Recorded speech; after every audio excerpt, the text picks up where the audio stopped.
Head bop. Hello, Arizona, and welcome to this episode of Valley of the Sun Real Estate Show. I'm your host, Jayson Bates, the lender who lives in and is a part of your community. If you want to reach out to the show, I definitely want to hear from you, and you can do so, as I say each and every podcast, by visiting my website at www.valleyofthesunrealestateshow.com. From there, connect with me on any social media platform.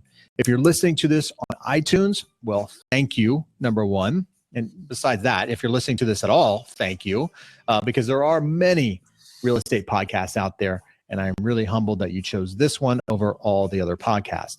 If you're a first-time listener, this is not a podcast on how to get rich. This is a podcast to help inform you that's about anything and everything related to real estate right here in the Phoenix metropolitan area, or Valley of the Sun, as Phoenicians call it. So thank you for taking time to listen to this podcast. Now, today, as we do each and every, the first Wednesday of every month, or try to. We're a little late. I'm a little late this one, but I've got a very special guest. Going to join me for this week's real estate news, top newsmakers for the month of June 2016.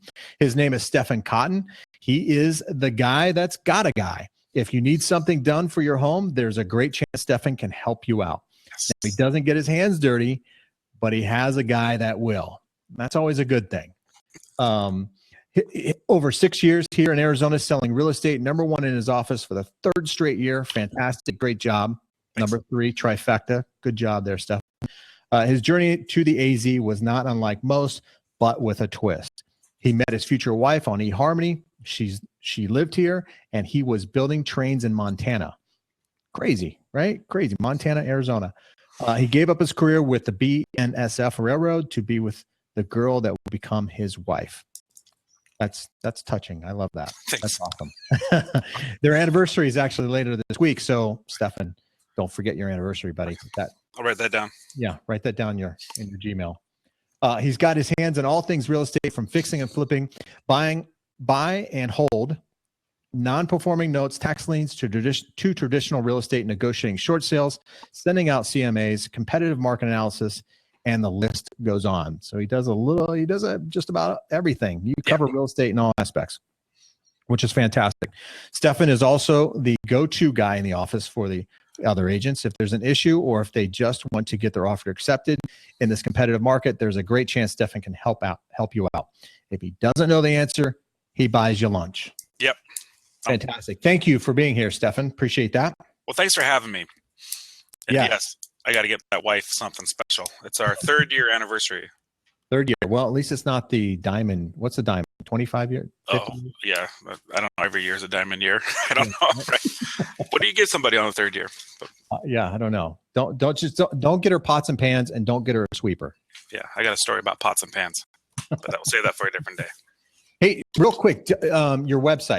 Let's plug your website here real quick. Yeah, it's pretty simple and it's hard. It's stephen.new-homesphoenix.com.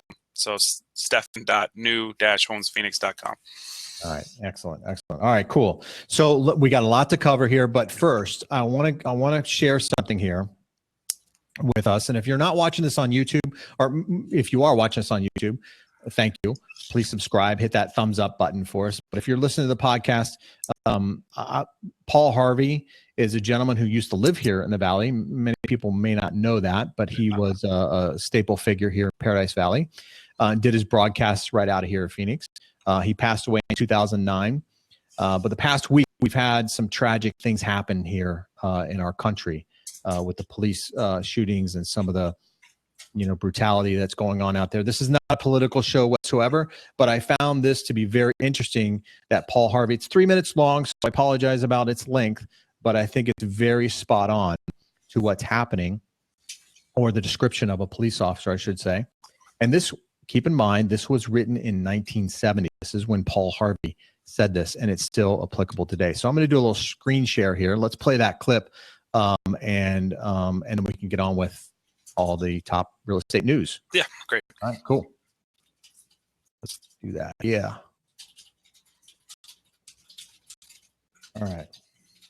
Policemen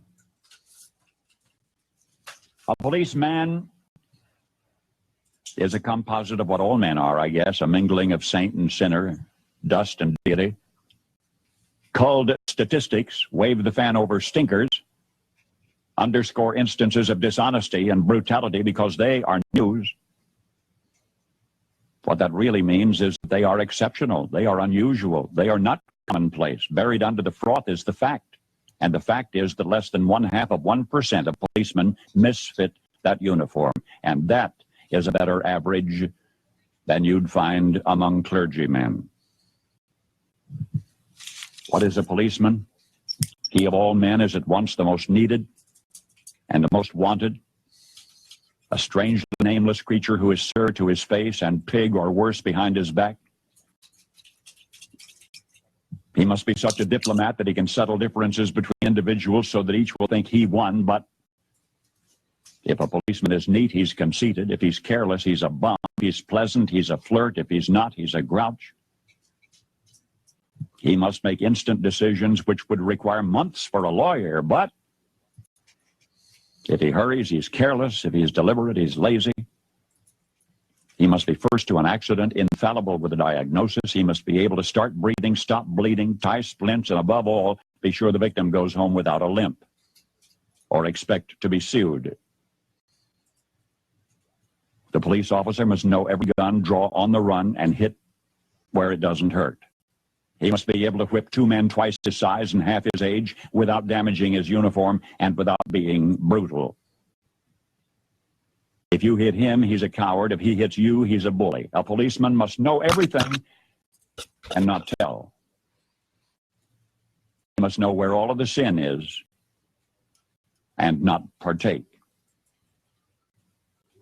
The policeman from a single human hair must be able to describe the crime, the weapon, the criminal, and tell you where the criminal is hiding. But if he catches the criminal, he's lucky. If he doesn't, he's a dunce. If he gets promoted, he has political pull. If he doesn't, he's a dullard. The policeman must chase bum leads to a dead end, stake out 10 nights to tag one witness who saw it happen but refuses to remember. He runs files and writes reports until his eyes ache to build a case against some felon who will get dealed out by a shameless Seamus or an honorable who isn't honorable. The policeman must be a minister, a social worker, a diplomat, a tough guy, and a gentleman. And of course, he'll have to be a genius because he'll have to feed a family on a policeman's salary. Wow. There you go. It's pretty powerful. I thought that was pretty powerful stuff from Mr. Paul Harvey. And again, that was written in 1970, which is pretty crazy. I wrote down that something that caught my eye was that 1% is bad, and that's better than the clergy, you know. Yeah, it's crazy, right? Yeah, it's like a very polarizing too. Like you're either good, you're bad. You can't be both. But it just tells you the power of media and social media and being part of that media platform. Facebook Live now being a big part of that. Yeah. It can distort things a little bit, and we need to bring things in perspective there a little bit. So, all right. So let's get to today's top news stories. There's quite a few, and then there's not so many. June was a little bit of a not necessarily a top newsmaker, but let's get to the big gorilla in the room, and that's the exit of Britain from the euro. Yeah, Brexit, right? Commonly referred to as Brexit. So, which I read a bunch of stuff on this because from that time, this happened 2 weeks ago, right at the end of June there. Yeah. Rates have taken a historic dip. They're really at or just above the all-time lows that we've seen. So, which is really a great opportunity for consumers to go out there and, if you're, in the market, to lock in an interest rate, even afford a more home, right? Because of lower rate, right? And I talked about refinance. Because affordability is such a big issue right now for people. Prices have gone up. We've seen that here in Arizona. Prices, I think I read something. I think prices are close to 2006 levels or 2005 levels. Some neighborhoods, I read that too. Like some neighborhoods are there, some are close. But yeah, it's a very interesting time. I wrote because I made some notes on the Brexit too, that it rushed a bunch of foreign investors in here too that were kind of driving up the prices a little bit. And now my thing was, because I just wanted to get current, there's a decline in it now because it had the rush right for June. Yeah, it seemed like a lot of people jumped in. It's knee-jerk reaction kind of thing, whatever. The dust is starting to kind of settle here a little bit. Although I just saw this morning the new prime minister, I forget her name, but she's very similar to Margaret Thatcher from the 80s. She's very hardline. She's very not friendly necessarily to immigrants kind of thing. So we'll see what happens with that. But I know there's a lot of U.S. companies that invested there in England because of the euro, would outsource because of tax, purposes here, right. Corporate tax laws and stuff like that, and avoid some of those tax laws. I have a gentleman who I was good friends with who actually worked there in England with American Express, and then they just transferred him back here. So that's ironic. Right, exactly. An American company, and you're taking Americans and having them work over there in England. So we'll see what happens. Now, some people may say, well, why is Brexit why did the rates go down? What's England got to do with, rates here in the United States? So when it creates this uncertainty because you have these companies that have been heavily invested in European markets and in the stability of the euro, being that the euro covers, I forget how many countries. Is it 16 countries or something like that? One less. That's all I know. Whatever it was, -1. And so that was there to help create stability in Europe, and really have kind of like the united Europe, if you will. Think of the United States, each state being its own country, and Europe being the same thing with the euro. It's just a state border, not necessarily a country border. And so there was a lot of stability. So when companies invested in things like that, now they're saying that companies may have to invest even more over there, which creates some uncertainty as to the profitability of some of these U.S.-based companies. Well, what it does is it takes the variable, and it makes it more variable. Like, okay, we trusted in this thing, and now we don't trust in this thing. So that's why we had the rush of people, because the rush of investors are like, okay, this is a little shaky. Let's go to something stable like the American economy or the American housing area specifically, and that's why we're talking about it. But yeah, absolutely. So to be continued, I guess, on the Brexit. I think it'll all start to settle. We'll start to see rates kind of increase here a little bit over the next several months. Although when I say increase, they're not really going to increase. Freddie Mac they've come out and said last month as well that they don't foresee interest rates going anywhere before the end of the year. Some people say that that's because of an election year or whatever. That's what I say. Yeah.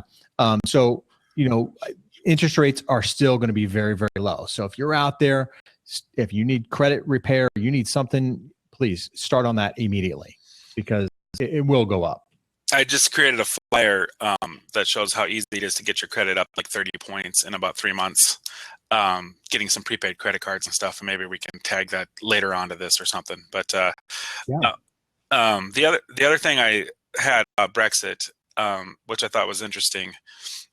First off, the history of the United Europe, that was like Napoleon Bonaparte's theory. That's what he all wanted to do anyway, was get them all united. And then they finally got it united.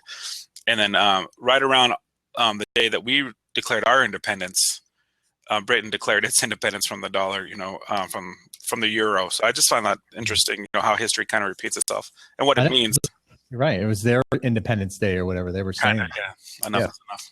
Yeah, it's kind of crazy. And a lot of people say too, their outlook on current events and things like that are very similar to what we see here in the United States. There's a lot of people who are fed up with the way things are being handled there in Europe, as there are a lot of people here in the United States who are fed up with the way things are being handled here. So it is kind of foreshadowing, maybe. Yeah, it's interesting. The thing about the Independence Day, and I was just telling the team this, right around the Independence Day. I mean, we're about a week removed, but July 4th, we sent this letter out that declared our independence from Europe, and so we're celebrating for like 2.5 months because back then they didn't have Twitter, right? So they had a boat they had a boat with the letter, and so the letter didn't get to like King George until like September, maybe. So we're celebrating, yay, we're independence for like 2.5 months, and then King George was like, well, this isn't good, and so then he writes something back, so we don't get back for like 5 months, But so things happen faster now. But we fought our independence, or we wrote our independence for like a 4% tax on tea. Now, you can correct me if I'm wrong, everybody, but I believe it's a 4% tax on tea, and I believe it was not being represented by our government in Parliament or something. So taxation without representation is what they taught us in whatever 5th grade or whatever. But Right. So a 4% tax on tea. I just spent 11% tax on donuts this morning for my team. So I bought donuts at 11% tax, which I don't know if I'm being represented anyway, too. I mean, this isn't a political show, but it's ironic. Our 4th of July and their independence from the euro. There's a lot of stuff going on with that. But Yeah, most certainly. Which, and speaking of credit, we talked about it there a little bit, and getting yourself prepared to become a homeowner if that's what you're looking to do. And a lot of people are starting to come out of that penalty box for an economic event such as a short sale or foreclosure or bankruptcy in the past. Fannie Mae was going to roll out in June. I think it was June 24th initially, the trended credit. And I've spoken about this in previous podcasts. Trended credit being a different look on credit, meaning that if somebody pays their credit cards off in full each and every month, they are perceived to be a less of a credit risk or a lower credit risk than somebody who maxes out their credit card. Still, both people make their payments on time each and every month. But Fannie Mae was going to give more emphasis to the person who pays off the credit card every month. So a prime example would be somebody self-employed buying materials for a work job or whatever. They run up the credit card, they get paid on the job. When it's done, they pay the credit card off. That person is going to be perceived to have better credit worthiness in Fannie Mae's eyes. Well, that's been rolled back to September 24th. So it wasn't released. Now, I find this kind of interesting because when we had in October of last year, we had the TRID rollout. Yeah. Right? And we kind of knew it was coming or whatever, as we knew that this was coming. But they took this new thing, the trended credit, and pushed it back to September 24th, which is a pretty big period, right? What's that, 3 months or something like that? 2.5 months? Again, yeah, who knows? Maybe it's just everybody's on vacation or something. I don't know why. They only gave lenders, here's the juxtaposition. They only gave lenders 30 days, said, hey, figure it out. Figure it out. Yeah. But themselves, they give 3 months to figure it out. It's like, oh, okay. There's a little bias there, I guess. And to roll back what they're doing here and what we've been recommending on the flyer that I created, in fact, was prepaid credit cards, because you want to get the TransUnion and the 3 credit reporting, getting you up those points. And that's what we look at, right? 580, 640, 620, whatever the credit score may be that you need. But you don't max out the credit cards. You go like a little bit above half, right? And then you don't pay it all the way off, but you go below half. And so you have this halfway mark, and you spend, let's say it's a $300 credit card, prepaid credit card. You go to $200 and you pay it off $100. It bumps you up quite a bit of points. Now you're saying that that's probably going to change on September 24th, as far as okay. Yeah. That's interesting. So this now the rule is really for credit. If you have it a third of the available credit, your balance, a third of the available credit, that's where you maximize. That's a sweet spot. Yeah. To maximize your credit score. So if you keep your balance below a third of the available credit, you're not given the perception that you're robbing Peter to pay Paul, right? You're managing your debt, but that's not realistic in today's society. So what they're going to do is say, okay, we've seen a trend over the past 12 months that you've paid off your credit card each and every month. So we're going to give you additional credit for you doing that. Okay. Now, nice. the one thing that I've said that hasn't been clarified yet, and this is probably part of the rollback, is that then for debt to income ratio purposes, do I average that balance and count that payment against them each and every month for qualifying, or do I take the minimum payment and qualify them with the minimum payment? Yeah. They haven't clarified that yet. So, especially for somebody paying off a $5,000 credit card every month, and then what am I going to hit them with, a $5,000 payment every month? That's not very realistic. Right. So there's going to be some clarification. That's probably part of the rollback here. But you are going to have additional credit points or FICO points for someone who does that. That doesn't mean I'm not suggesting for everybody to go out there and start paying off their credit cards. Yeah, because September 24th. Yeah, take your time. Yeah. But if you pay off your credit card today, that can actually adversely affect your credit. Right. So that's the other, So that's what I've been telling people too. That's why I say you have to have a balance below that 50% mark, which you're saying 30%, which is last time I checked 50% and 30%. Yeah, it goes lower. So 30%, I think is perfect. Perfect amount. You do a $300, like I said, $300 prepaid credit card and $100 balance. And for those that don't have credit, now if you already have credit, then do exactly what Jason's saying. So I tell people put gas, groceries on it, and then make your minimum payment, and you'll be fine. So let's I wanted to touch base on this one thing here. Well, can I do one? Yeah, it's going to tie right into yours, dude. Okay. It's going to tie right into yours. You don't know what I'm going to say.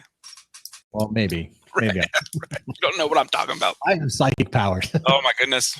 So this one here, this topic here, Zillow and the National Association of Realtors. Well, maybe this doesn't tie into yours. I was thinking something else. It's all right.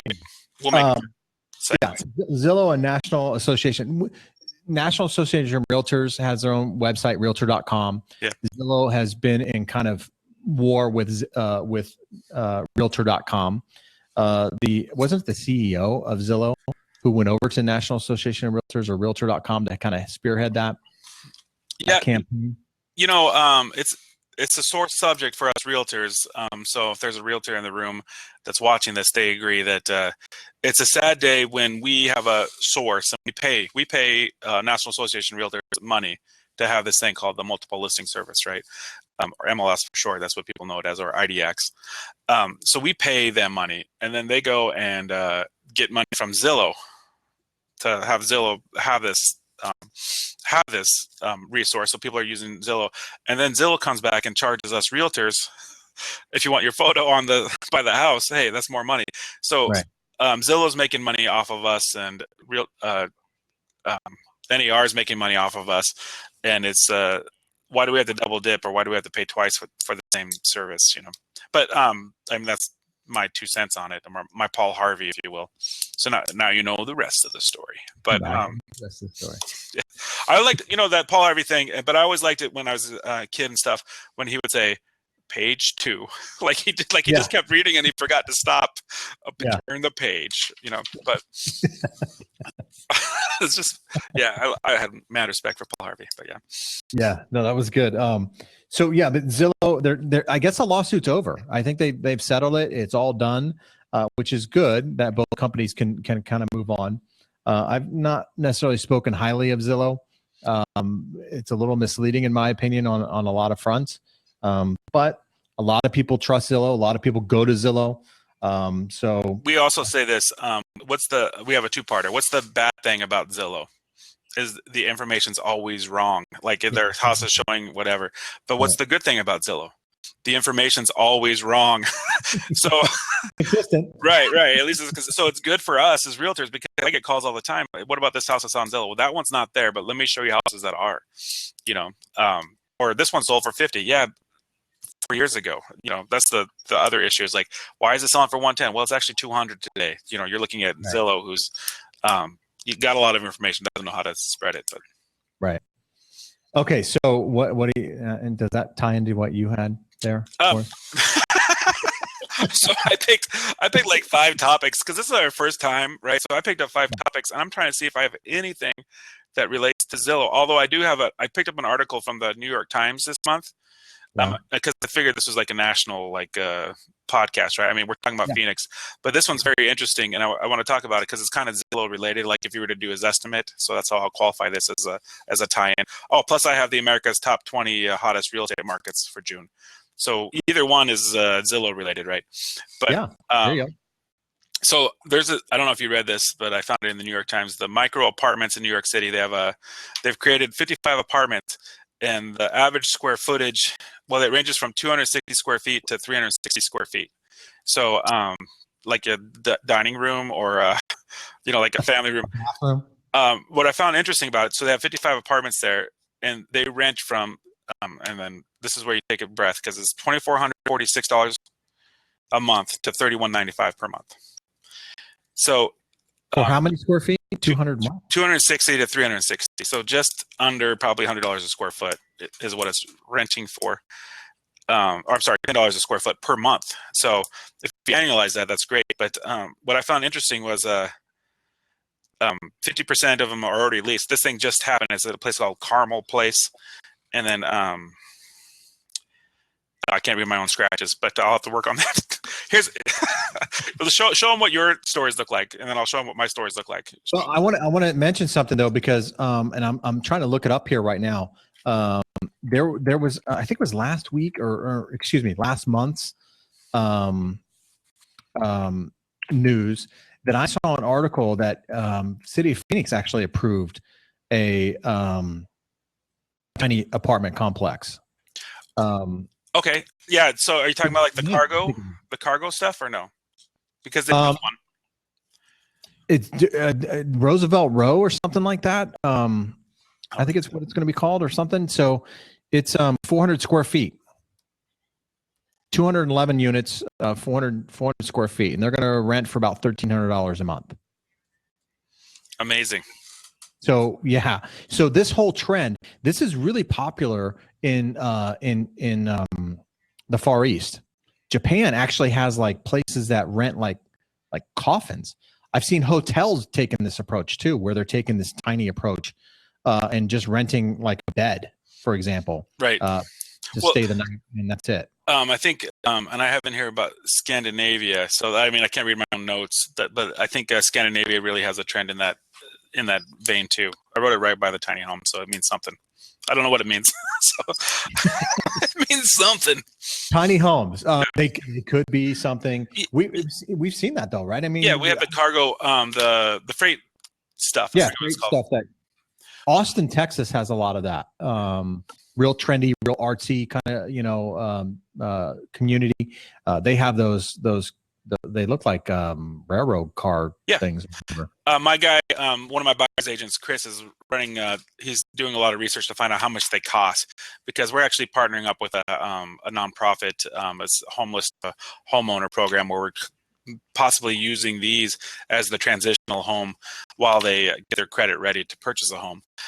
So we're doing like hopefully 30 to 50 place on an acre lot or 5 acre lot or something, where we build these up. So that's something that we could talk about as we get closer. But we just started that research about 2 weeks ago on how much it costs to even build. I don't know, because he's not here.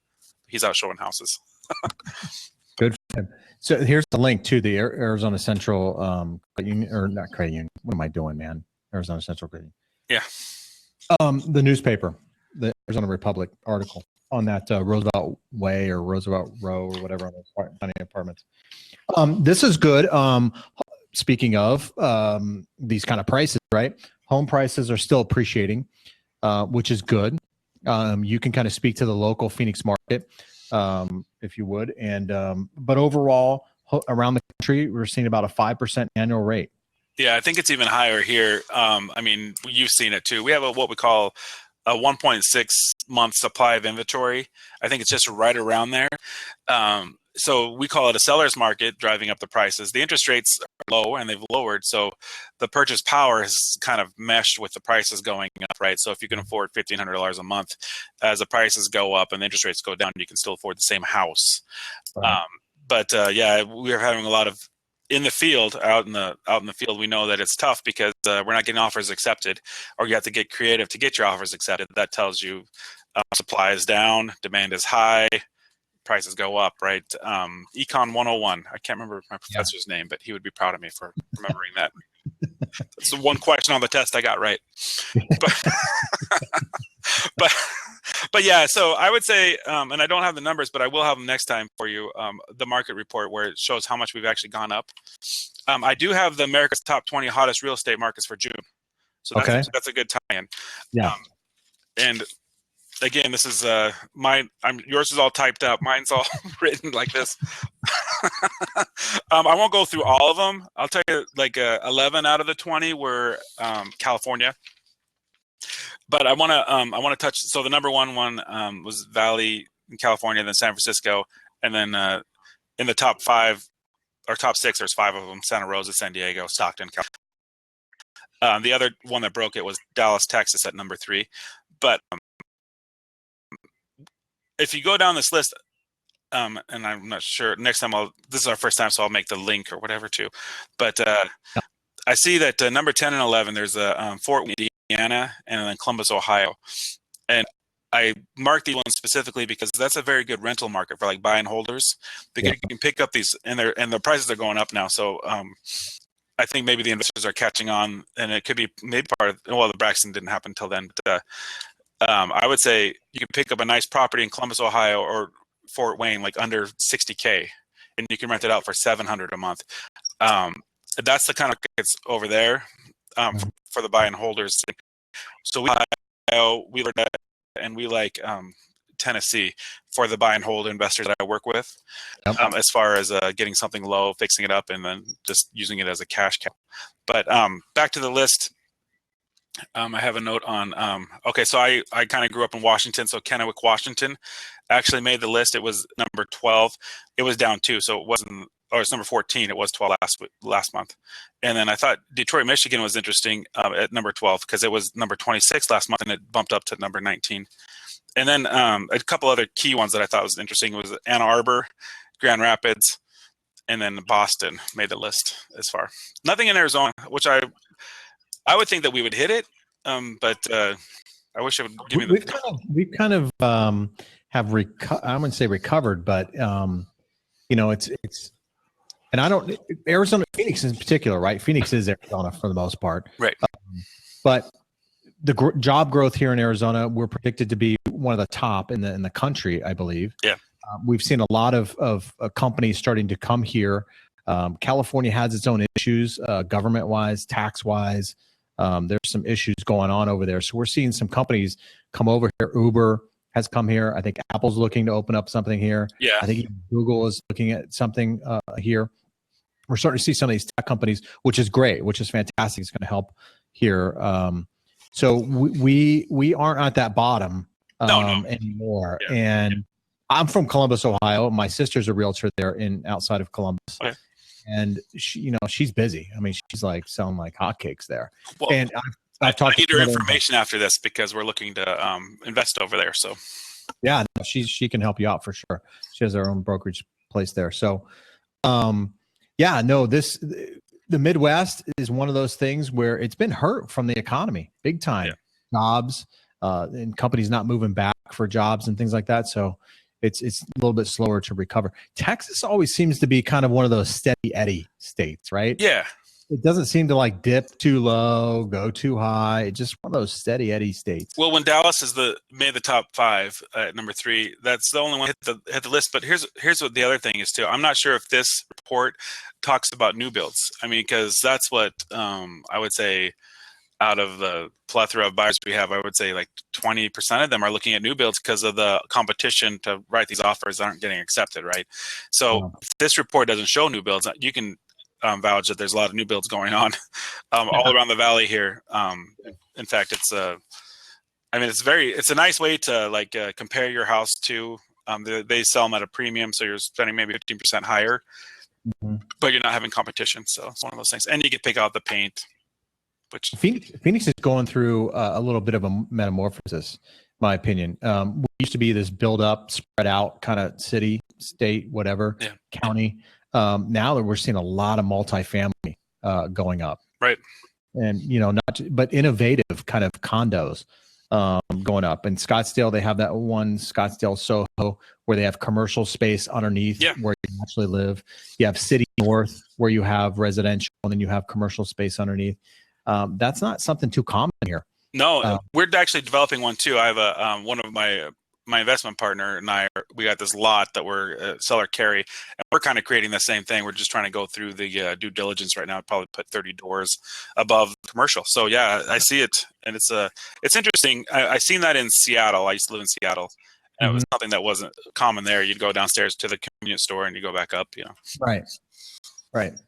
So it's kind of interesting. Phoenix is definitely going through a metamorphosis, which is fantastic. I love it.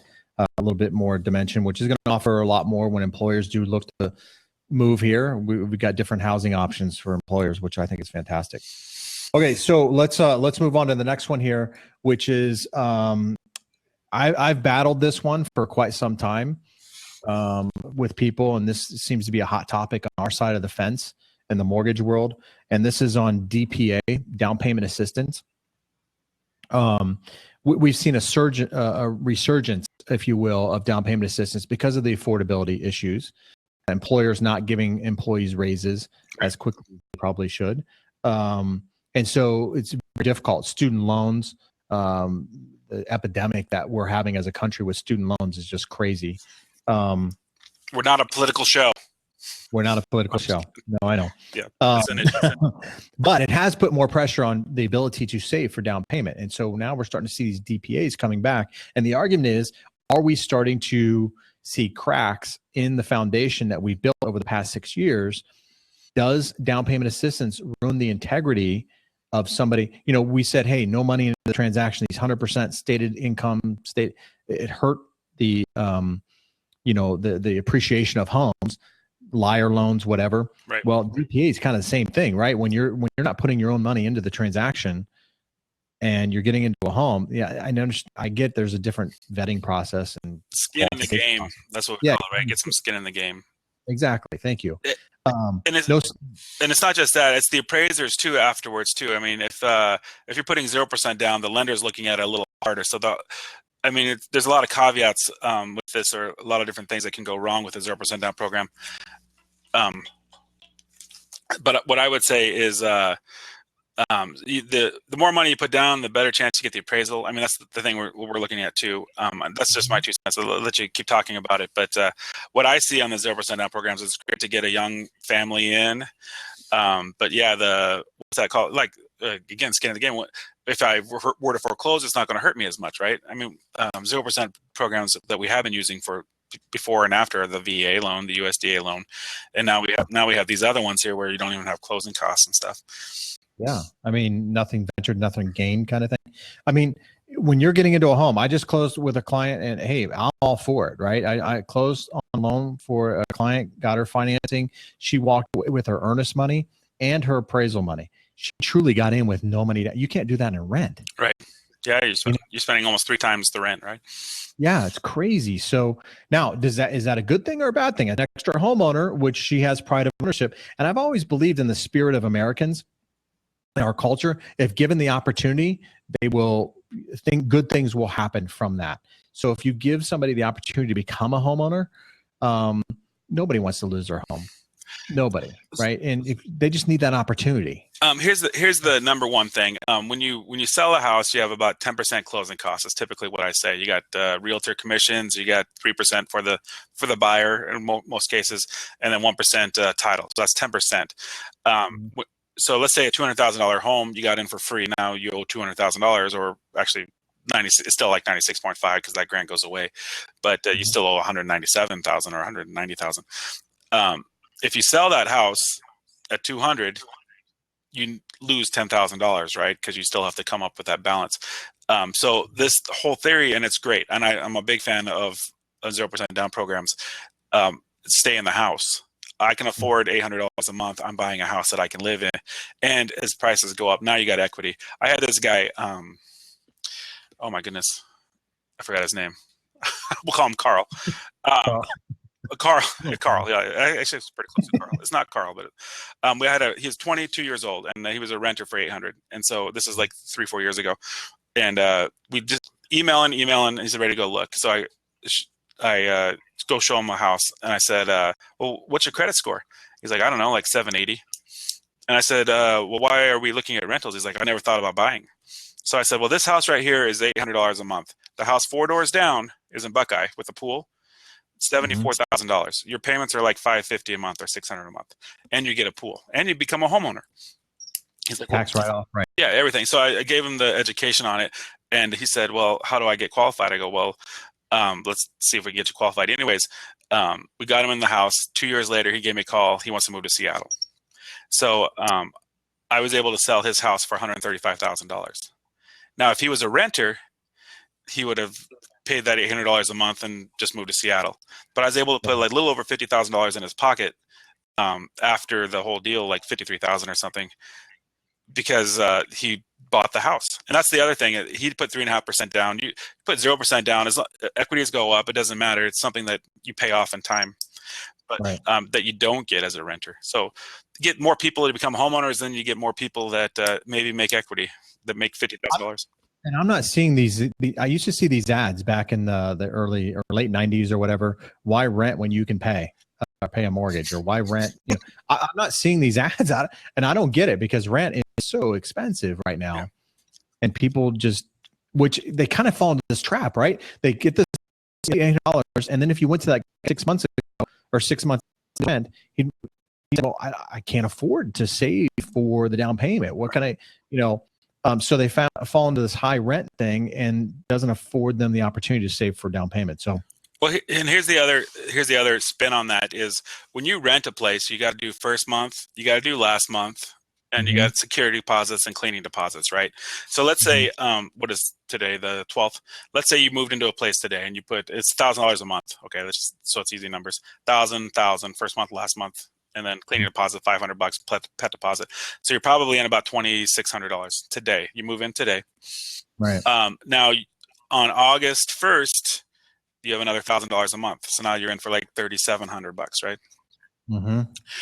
And then September 1st, you're in for another 1,000, right? So then I wanted to stop at September 1st, you're in for about $4,600. So you buy a house with 3.5% down. Let's say you bought a $100,000 house.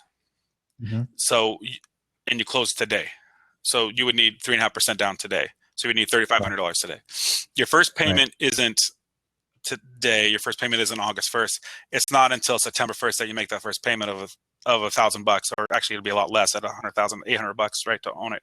Right. So you're in for $4,400 on September 1st, and you're in for $4,700 if you're renting on September 1st. So you're actually cheaper in to purchase the house. Yeah, totally. No, it's a perfect way of looking at it. I mean, you got to come up with the money anyway. So why not buy a house? I think part of this, and this is the purpose of this podcast, is to put that information out there, because I just think people aren't aware that these down payment assistance programs are out there. They are good. I like them for the right person. Now, it does get a little sketchy when you've got somebody making, and there are income restrictions and things like that on this. Right. These programs. The big one, I did a podcast on the pathway to purchase. That's a big one out there in Levine, Buckeye. Yeah, up to $20,000 for down payment. Like, are you kidding me? So they are out there. You just got to get. It's like 6 cities, right? I mean, it's not Levine, Buckeye. I think El Mirage, right? I think there's a. I have it on my thing. I've only done one, and it was in Levine. Yeah. Well, Levine's a good place. There's actually like 16 cities throughout Arizona. Okay. Tucson being one of them. And South Tucson, I didn't even know that there was a South Tucson, but South Tucson, another one that's coming, I think, next month. We call it the ST for short. The ST. I don't know.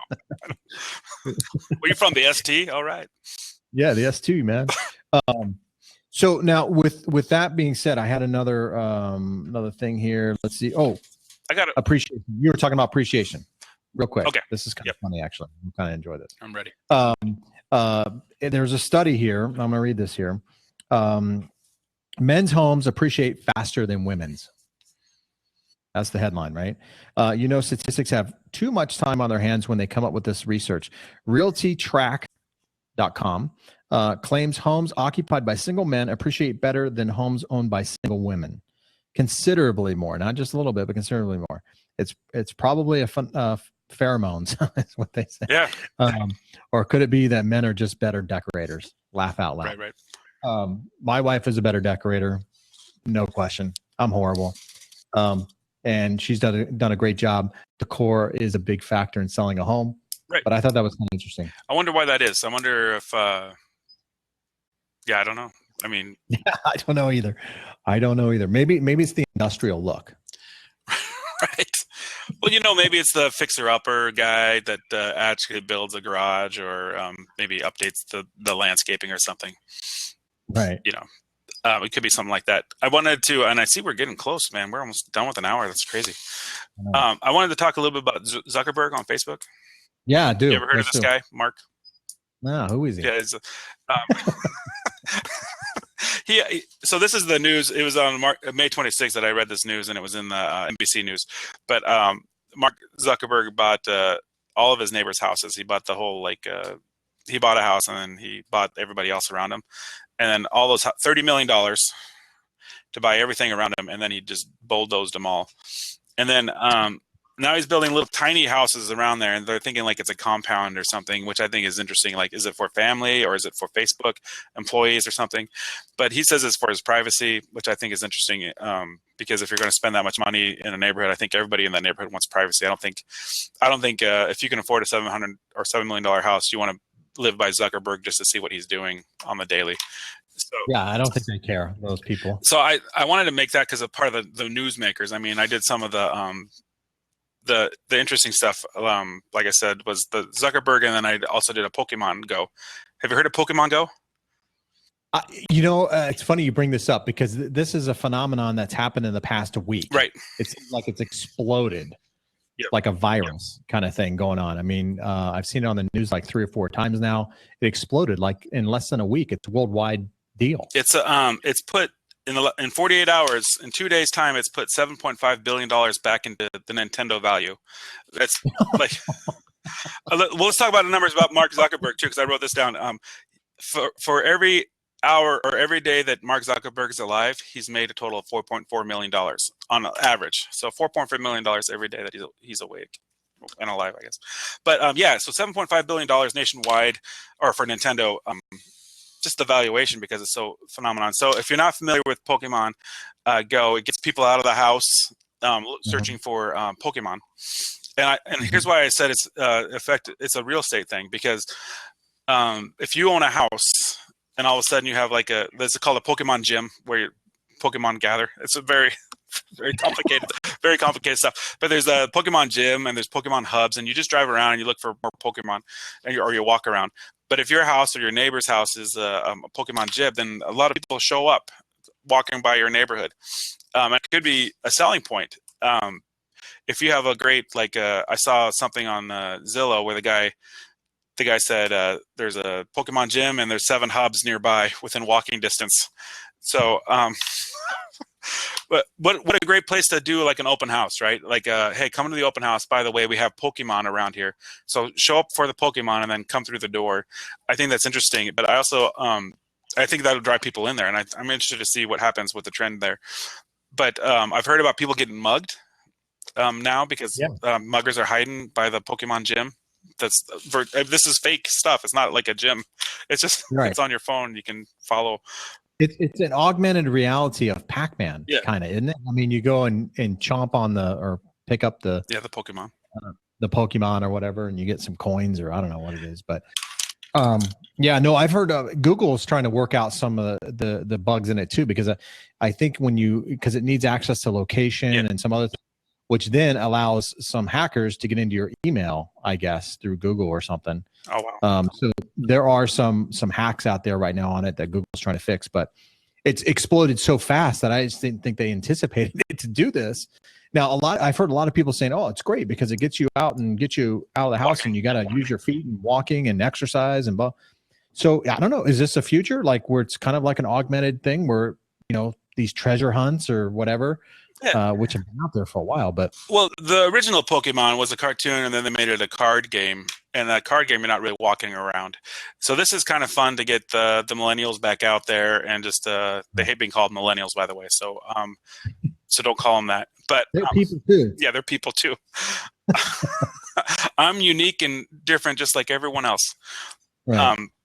But it gets them out and walking, and it maybe gets them talking with other people. But I find it interesting that people have already exploited it, like you said, with the hacking as well as the mugging, and then just maybe people might be annoyed by it, right? If there's a bunch of people walking through my neighborhood or my alley because I have a Pokemon, maybe that's why Zuckerberg did it.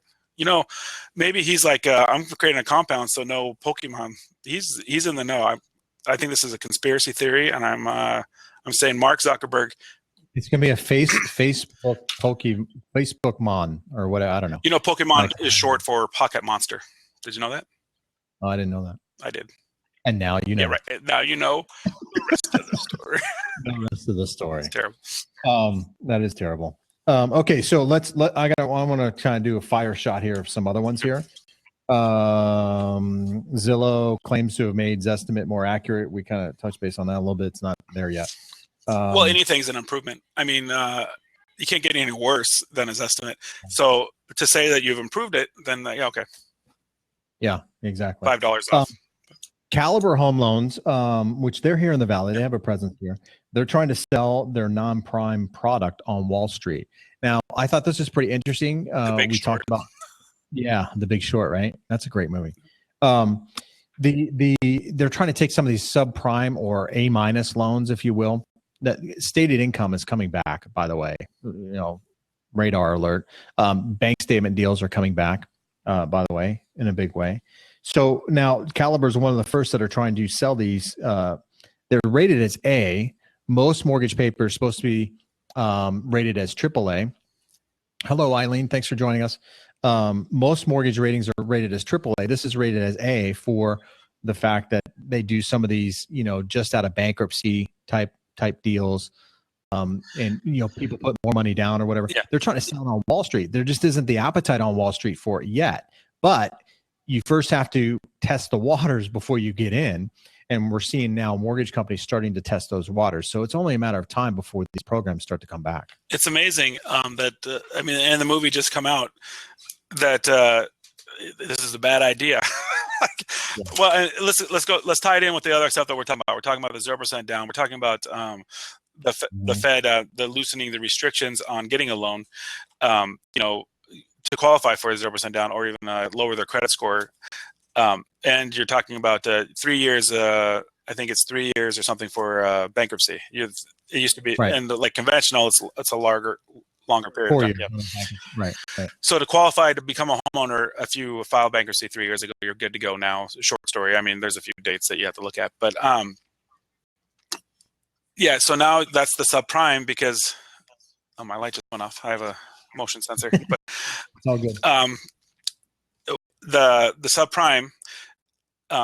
Now the subprime and then the A rating, trying to sell that. It just sounds like, buyer beware. I mean, what if you're a homeowner now and you have the great credit and someone next door bought a 0% down or a 3.5% down that's federally insured?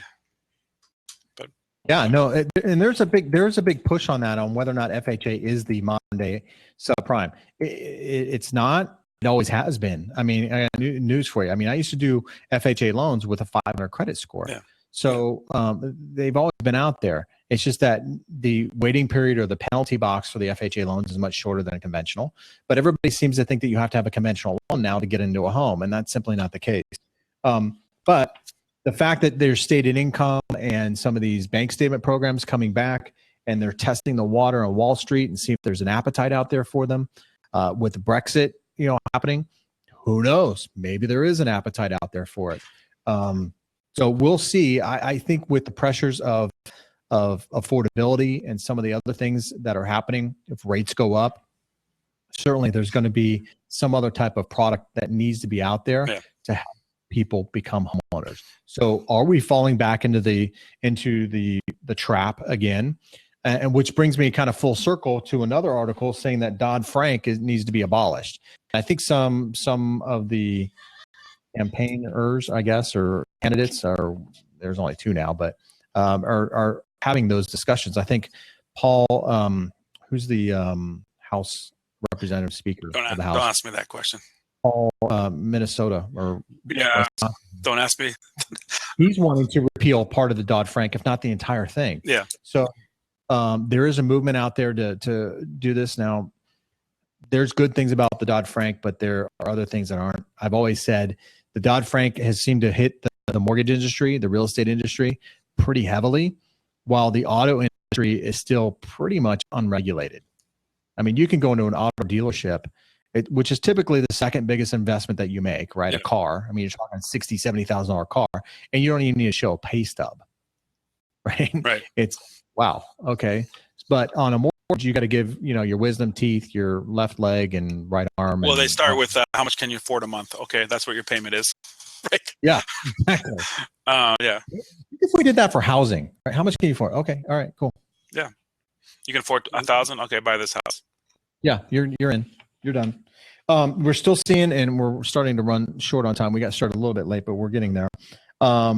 Still people getting arrested.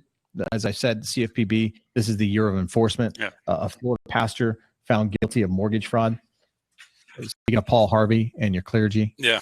A Florida pastor found guilty of mortgage fraud. Sentenced That's to full 90, circle. Wow. Yeah, 90 years in jail. 90 years in jail. HSBC, which is a big mortgage provider, paid $1.6 billion to end a 14-year mortgage lending lawsuit. What?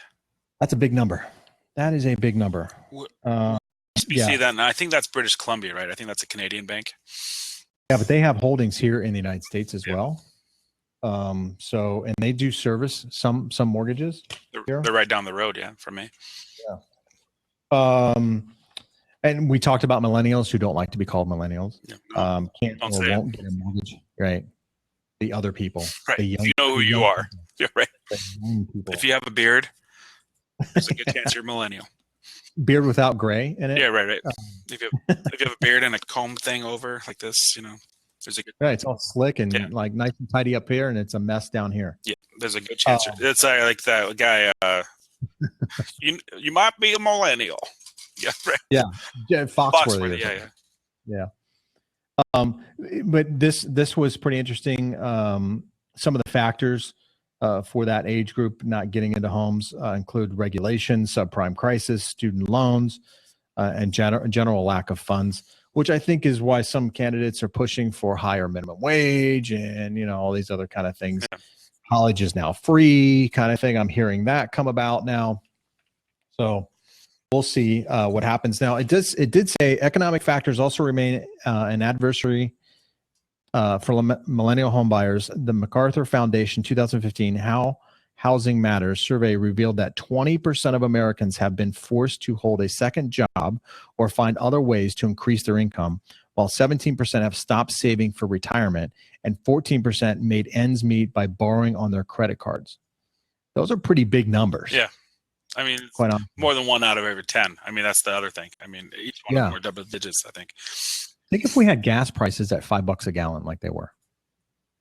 Wow, those numbers being higher. Right. When it came to this is overall, and then it says here, it goes on to say, when it came to millennials, MacArthur found that 67% are being forced to sacrifice in order to pay for housing. So they're sacrificing other facets of life, maybe not going out and get that Starbucks at $10 a cup. Well, and it says here, while most still see homeownership as an excellent long-term investment and want to own one day, 80% reported that it's hard for them to find anything they can afford to buy. That's huge, man. Well, let's step that back a little bit, because we have starter homes and we have high quality homes. They don't like what they see, what they can afford, right? That's the key. You can afford this house. Mom and dad for so long. And they have this entitlement thing that they don't want to live in a different neighborhood, right? To build up to get to the neighborhood of the parents. They want to start out at the neighborhood of the parents, and it's just not really. If you focus on the steps, like, okay, we buy the starter home, then we move a renter in that place maybe, and we buy another one, or that one gains $50K in value. Now I can buy another house in a nicer area. That's what we got to get them thinking about, because the issue isn't you can't afford a house. The issue is you can't afford the house you want. Right. And townhomes, I think that's why builders are kind of starting in Phoenix anyway, starting to build these unit things and throwing all these other amenities in there. Right. Covered parking and concierge services and high-speed internet. Well, and great locations to public transportation. I mean, if you don't need a car, Right. Uber it. Right. Yeah. Right. Absolutely. Well, that's all I got. Do you have anything that you would like to add? That may look. We were going to talk about my new house. Oh yeah. Let's talk about that. Yeah, at the end of the day, how much is an alien vortex worth? How much? So describe this. Okay, set up the premise here. So, alien vortex house. Yeah. So tell everybody. You ever seen that show Lost? Lost. Remember that show like 10 years ago? It was a big show about a plane crash on an island, and the island had like yeah, on CBS, I think it was, or something like that. Yeah. Matthew Yeah. Fox. Yep. From Party of Five or whatever. Yeah, right. yeah, Party of Five. There you go. It's amazing that he was in such a great show called Lost, and we only remember him as the Party of Five older brother. I know. Yeah, the older brother. Yeah.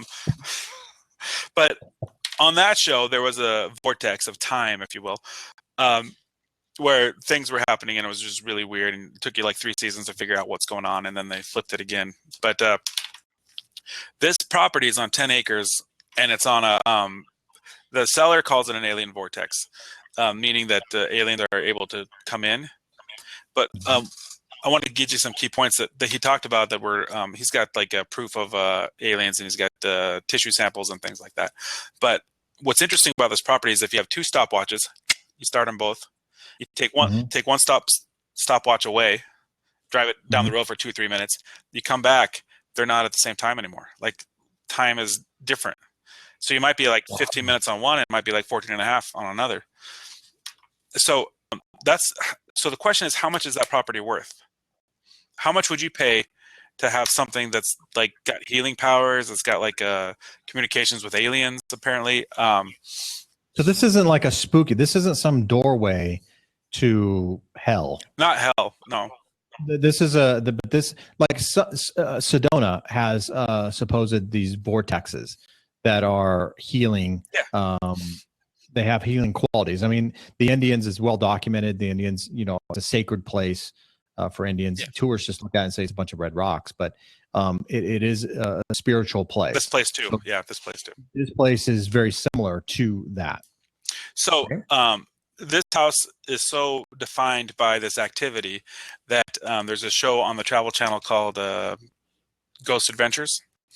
Yes. I think it's on Sundays or something, but they filmed that place, and they got some pretty neat footage. Now you can't see it yet. It's going to air on the 30th, but 3rd of July. Yeah, like 18 more days. So it'll air, and then you're going to see this house. The house is in the 10 acres, and what it is for magical.